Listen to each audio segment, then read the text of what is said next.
मई महीने का दूसरा सप्ताह 11 मई से 17 मई ये कन्या राशि के लोगों के लिए कैसा होने वाला है।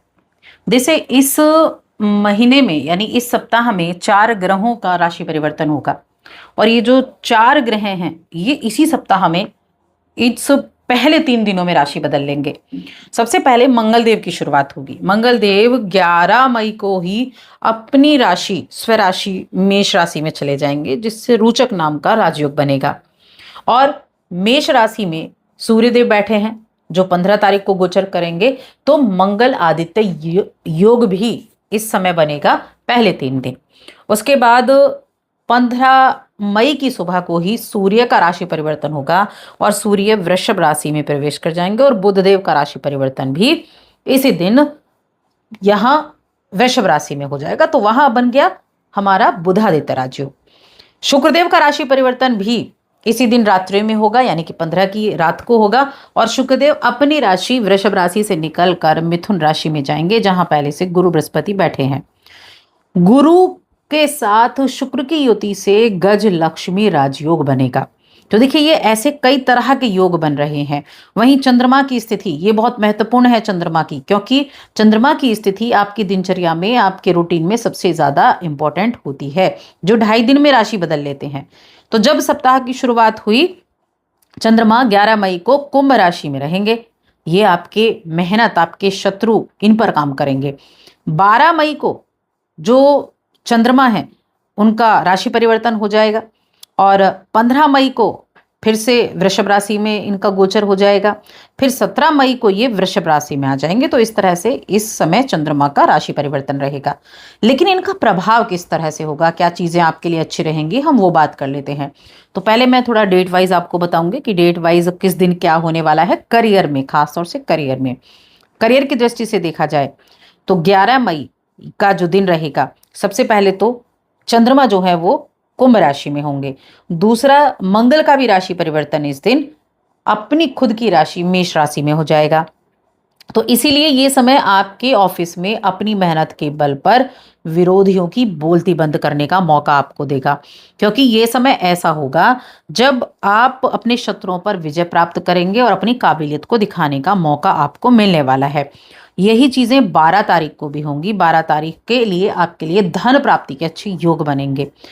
13 मई को 13 मई को जो भी इस राशि के जातक बैंकिंग के फील्ड से जुड़े हैं, लेखन के फील्ड से जुड़े हैं, मार्केटिंग के फील्ड से जुड़े हैं या एजुकेशन डिपार्टमेंट से जुड़े हुए हैं, आप देखेंगे कि ऐसे क्षेत्र से जुड़े लोगों को कोई बड़ी डील, कोई बड़ा सम्मान, मान सम्मान, कोई प्रशंसा, इस तरह की चीजें मिलेंगी जिसमें आपको लगेगा आपका रुतबा बढ़ा।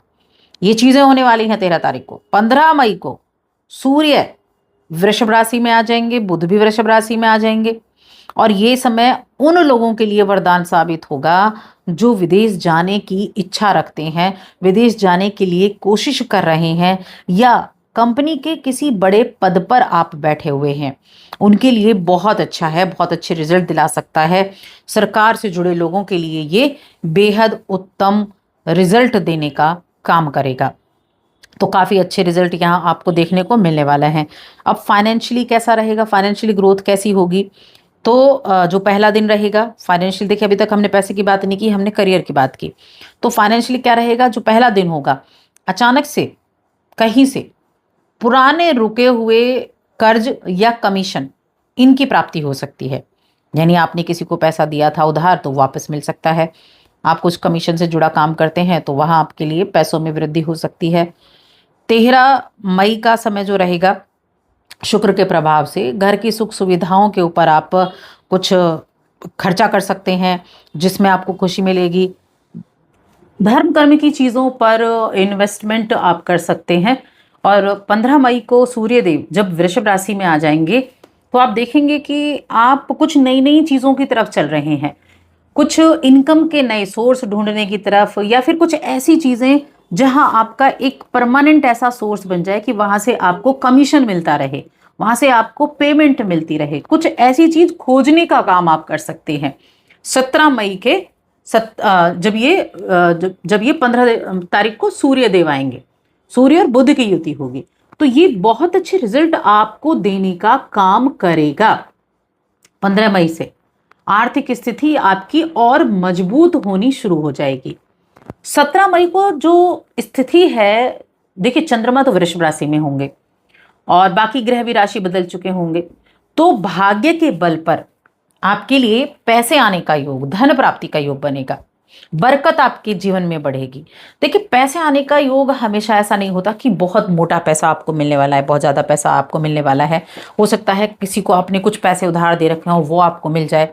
तो इस तरह से कुछ ना कुछ तरीके से पैसा, या हम कहें मनी, आपको थोड़ी मात्रा में भी मिलती है, तो उसका भी आपको सोचना चाहिए कि हाँ आपके पास पैसा आया कहीं से।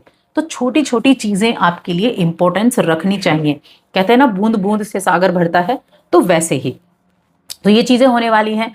इसके बाद हम अगर करियर की ही बात करें तो देखिए, जो कन्या राशि के जातक हैं उनके लिए जो सप्ताह का पूर्वार्ध का समय है ये बहुत ही शुभ है।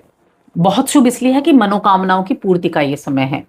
आपके जैसे ऑफिस की ही हम बात करें, नौकरी कर रहे हैं उनकी बात करें, तो उनके काम की तारीफ हो सकती है, सीनियर आपके काम की तारीफ कर सकते हैं, आपका जो रुतबा है वो बढ़ सकता है। और जो समाज सेवा से जुड़े लोग हैं, राजनीति से जुड़े लोग हैं, उनके लिए भी ठीक समय रहने वाला है ये। मान सम्मान को बढ़ाने वाला, आपका समाज में योगदान बढ़ता हुआ दिखाई देगा, जिससे प्रशंसा मिलेगी। और अगर आपका कोर्ट कचहरी में मामला चल रहा है तो जो पूर्वार्ध का समय होगा वहां आपको अच्छी खबर मिल सकती है। आप बातचीत के जरिए चीजों को सुलझाने की कोशिश करेंगे। कुछ चीजों के लिए आप सोचेंगे कि बातचीत के जरिए ही इन्हें सुलझा लिया जाए। और देखिए इस दौरान मैं कहूंगी कि किसी वरिष्ठ व्यक्ति की आपके जो मध्यस्थता है वो पारिवारिक और पैतृक संपत्ति से जुड़े विवाद को दूर करने में सहायता करेगी। यानी कि किसी तीसरे व्यक्ति का जो आपके साथ मेल होगा, तीसरा व्यक्ति जो होगा वो कुछ आपके लिए मददगार साबित होने वाला है। अब रिश्तों के बारे में बात करते हैं तो प्रेम संबंध के लिए अच्छा है। लव पार्टनर के साथ अच्छा तालमेल देखने को मिलेगा। प्रेम जीवन को वैवाहिक जीवन में परिवर्तित करना चाहते हैं तो हो सकता है कि आपके परिजन इन चीज़ों को स्वीकार करें और आपके विवाह के लिए राजी हो जाएं, तो उसकी संभावनाएं बहुत ज़्यादा बनती हुई दिख रही हैं। ससुराल पक्ष से भी विशेष सहयोग की प्राप्ति होती हुई आपके लिए दिख रही है, तो उसके लिए भी अच्छा बना यहाँ दिख रहा है। अब देखिए जो वैवाहिक जीवन है ना, वहाँ काफ़ी अच्छा, जो शुक्र का परिवर्तन है वो क्या करेगा, प्रेम जीवन में नई खुशबू आपके जीवन में लेकर आएगा। और आपके जो जीवन साथी है उसके साथ आपका शालीन व्यवहार और आपकी बुद्धिमानी काफ़ी ज़्यादा इंपॉर्टेंस रखेगी। और कुछ घर से जुड़े बड़े फैसले आपके परिवार में रहेंगे जिनमें आपकी राय भी ली जाएगी, आपकी राय भी सम्मिलित होगी। यात्रा का मैं आपको बता चुकी हूँ, धार्मिक यात्रा हो सकती है, लंबी सुखद यात्रा का सुंदर सा योग बना हुआ है। तो सिंगल लोगों के लिए भी अच्छा है। सिंगल लोगों के लिए 2 डेट ऐसी ऐसी हैं जो बहुत बहुत इंपॉर्टेंट है। एक तो 13 मई और एक 17 मई बहुत भाग्यशाली हैं, क्योंकि इस दौरान कहीं से रिश्ते आने का योग आपके लिए बेहद शानदार बना हुआ है। स्वास्थ्य की बात करते हैं, आपकी हेल्थ कैसी रहेगी? तो आप शुरू में बहुत रिलैक्स रहेंगे, फुर्तीले रहेंगे। 11 से 14 मई एनर्जेटिक रहेंगे और बुध के प्रभाव से गजब का आत्मविश्वास रहेगा। लेकिन जब 15 मई को सूर्य का राशि परिवर्तन होगा तो थोड़ा पाचन संबंधी दिक्कतें हो सकती हैं, शरीर में भारीपन हो सकता है। तो बाहर की खाने पीने की चीज़ों को अवॉइड करना शुरू करें, वरना मन में शांति नहीं रहेगी, थकान महसूस होगी। इसलिए इन चीज़ों का ध्यान आपको रखना है। तो उपाय की बात कर लेते हैं कि क्या उपाय आपको करना चाहिए इस दौरान। उपाय के तौर पर आप देखिए, मैं हमेशा कहती हूँ कि कन्या राशि के जातकों को विष्णु सहस्त्रनाम का पाठ बहुत उत्तम होता है, तो इसी पाठ को करें। तो बस आज की इस वीडियो में इतना ही।